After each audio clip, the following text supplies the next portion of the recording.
Hello everyone. आज हम लोग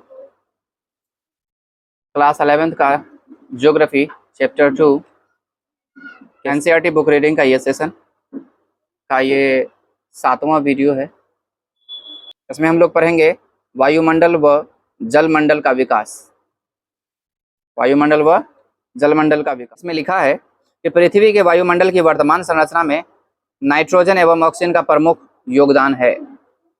ठीक है, पृथ्वी के वायुमंडल की वर्तमान संरचना में किस चीज का योगदान है? नाइट्रोजन और ऑक्सीजन का प्रमुख योगदान है। नाइट्रोजन और ऑक्सीजन ये हमारे वायुमंडल में मेनली हैं, नाइट्रोजन और ऑक्सीजन। ठीक है, वायुमंडल की संरचना व संगठन अगले अध्याय में बताई गई है, मतलब 8वें अध्याय में बताया गया। ठीक है, वायुमंडल के संरचना व संगठन मतलब यह है कि वायुमंडल के बारे में हमें ज़्यादा से ज़्यादा डीप जाना है तो 8वां एक्सरसाइज पढ़ना होगा। ठीक है जी। अगला पैराग्राफ है, वर्तमान वायुमंडल के विकास की 3 अवस्थाएं हैं। वर्तमान वायुमंडल के विकास की 3 अवस्थाएं हैं। पहला है, पहली अवस्था में आदिकालिक वायुमंडलीय गैसों का ह्रास है।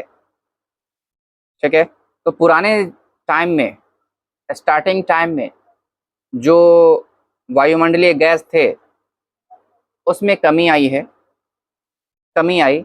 और दूसरी अवस्था में पृथ्वी के भीतर से निकली भाप एवं जलवाष्प ने वायुमंडल के विकास में सहयोग किया। ठीक है, तो पहले जो गैस था हमारे वायुमंडल में वो धीरे धीरे घटते खत्म हुआ, या फिर होगा भी तो बहुत ही कम मात्रा में होगा। और दूसरी अवस्था में क्या हुआ कि पृथ्वी के भीतर से जो भाप निकला, वो जो गर्माहट से जो भाप निकला, भाप और जलवाष्प ने वायुमंडल के विकास में सहयोग किया। अंत में वायुमंडल की संरचना को जैवमंडल के प्रकाश संश्लेषण प्रक्रिया ने संशोधित किया।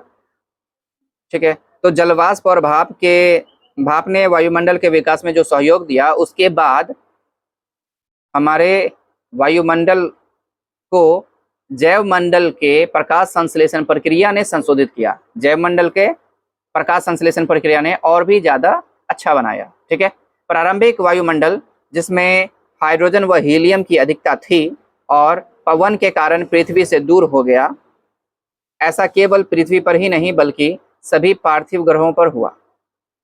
तो क्या कहा गया? प्रारंभिक वायुमंडल में, शुरुआती वायुमंडल में हाइड्रोजन व हीलियम की अधिकता थी, सौर पवन के कारण पृथ्वी से दूर हो गया।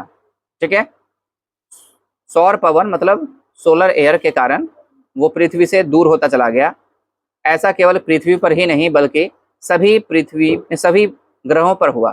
ठीक है, सौर पवन के प्रभाव के कारण आदिकालिक वायुमंडल या तो दूर धकेल दिया गया या समाप्त हो गया। आदिकालिक मतलब होता है स्टार्टिंग, शुरुआती जो वायुमंडल था और उसमें जो गैसेस थे वो या तो वो खींच लिए गए सौर पवन के द्वारा, ठीक है, सूर्य के द्वारा, या नहीं तो उसे धकेल दिया गया, मतलब यह है कि उसके स्थान से उसे हटा दिया गया।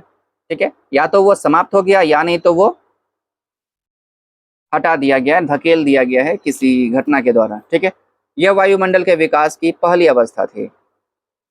पृथ्वी के ठंडा होने और विभेदन के दौरान पृथ्वी के अंदरूनी भाग से बहुत सी गैसें व जलवाष्प बाहर निकले। इसी से आज के वायुमंडल का उद्भव हुआ।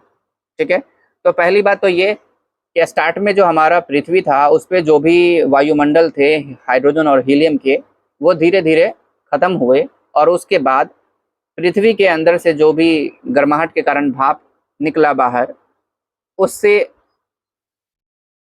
जो है सो अभी का वायुमंडल उसका विकसित रूप है। ठीक है जी। तो क्या कहा? पृथ्वी के ठंडा होने और विभेदन के दौरान पृथ्वी के अंदरूनी भाग से बहुत सी गैसें व जलवाष्प बाहर निकले। इसी से आज के वायुमंडल का उद्भव हुआ। आरंभ में वायुमंडल में जलवाष्प, नाइट्रोजन, कार्बन डाइऑक्साइड, मीथेन व अमोनिया अधिक मात्रा में और स्वतंत्र ऑक्सीजन बहुत कम थी। ठीक है, तो शुरुआत में क्या था? वायुमंडल में जलवाष्प, नाइट्रोजन, कार्बन डाइऑक्साइड, मीथेन और अमोनिया अधिक मात्रा में थी। अधिक मात्रा में और स्वतंत्र ऑक्सीजन बहुत कम थी। स्वतंत्र ऑक्सीजन बहुत कम थी। वह प्रक्रिया जिससे पृथ्वी के भीतरी भाग से गैसें धरती पर आई, इसे गैस उत्सर्जन कहा जाता है। इसे गैस उत्सर्जन कहा जाता है, गैस का निकलना कहा जाता है। ठीक है, मतलब ये हुआ कि स्टार्ट में ऑक्सीजन के अलावा सारे गैसेस थे। ठीक है, ऑक्सीजन के अलावा, ऑक्सीजन उस टाइम में बहुत ही कम था। दूसरे फेज में जब भाप निकला जमीन के अंदर से, ठीक है, जलवाष्प निकला जमीन के अंदर से, और भी तरह के जो गैस निकले, गैस उत्सर्जन का जो प्रक्रिया हुआ, उस समय में हमारे वायुमंडल में ऑक्सीजन की मात्रा कम थी बाकी के मात्रा के हिसाब से। जैसे कि क्या सब था उस टाइम में, तो जलवाष्प में nitrogen, carbon dioxide, methane, ammonia, ये सब अधिक मात्रा में था, लेकिन स्वतंत्र ऑक्सीजन बहुत कम थी। वह प्रक्रिया जिससे पृथ्वी के भीतरी भाग से गैसें धरती पर आई, इसे गैस उत्सर्जन कहा जाता है। डी गैसिंग, इंग्लिश में बोलते हैं डी गैसिंग। ओके, लगातार ज्वालामुखी विस्फोट से वायुमंडल में जलवाष्प व गैस बढ़ने लगी। पृथ्वी के ठंडा होने के साथ साथ जलवाष्प का संघनन शुरू हो गया। वायुमंडल में उपस्थित कार्बन डाइऑक्साइड के वर्षा के पानी में घुलने से तापमान में और अधिक गिरावट आई। ओके, वायुमंडल में उपस्थित कार्बन डाइऑक्साइड के वर्षा के पानी में घुलने से तापमान में और अधिक गिरावट आई। फलस्वरूप अधिक संघनन व अत्यधिक वर्षा हुई। पृथ्वी के धरातल पर वर्षा का जल गर्तों में इकट्ठा होने लगा। अब स्टार्टिंग में जो पृथ्वी था वो ज़्यादा ही हार्ड था और बहुत सारे गैप थे, उसमें जो है सो बारिश का पानी इकट्ठा होने लगे, वो गर्त में पानी इकट्ठा होने लगा, जिससे महासागर बने। पृथ्वी पर उपस्थित महासागर पृथ्वी की उत्पत्ति से लगभग 50 करोड़ सालों के अंतर्गत बने। तो पृथ्वी पे जो भी महासागर हैं उसी टाइम बने, और ये सब प्रक्रिया लगभग 50 करोड़ साल के अंतर्गत हुआ। ठीक है, मतलब अभी जो महासागर हम लोग देखते हैं ये सभी को बनने में 50 करोड़ साल लगे। जो अभी इतने बड़े बड़े महासागर है इसको बनने में 50 करोड़ साल लगे। ओके, इससे हमें पता चलता है कि महासागर 400 करोड़ साल पुराने हैं, और अभी जो हमें महासागर दिख रहा है वो 400 करोड़ साल पुराने हैं। ठीक है, लगभग 380 करोड़ साल पहले जीवन का विकास आरंभ हुआ। यद्यपि लगभग 250 से 300 करोड़ साल पहले प्रकाश संश्लेषण प्रक्रिया विकसित हुई। लंबे समय तक जीवन केवल महासागरों तक सीमित रहा। प्रकाश संश्लेषण की प्रक्रिया द्वारा ऑक्सीजन में बढ़ोतरी महासागरों की देन है। धीरे धीरे महासागर ऑक्सीजन से संतृप्त हो गए। ठीक है, मतलब उसमें ऑक्सीजन मिलता चला गया, और वायुमंडल में ऑक्सीजन की मात्रा 200 करोड़ वर्ष पूर्व पूर्ण रूप से भर गई। ठीक है, ऑक्सीजन की मात्रा 200 करोड़ वर्ष पूर्व पूर्ण रूप से हमारे वायुमंडल में भर गए।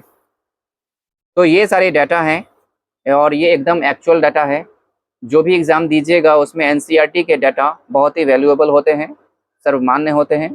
तो प्लीज़ सारे डाटा को अच्छे से ध्यान में रखेंगे कि कब क्या हुआ, कितना समय लगा, और कैसे कैसे प्रोसेसेस हुए, और कितने स्टेजेस हैं।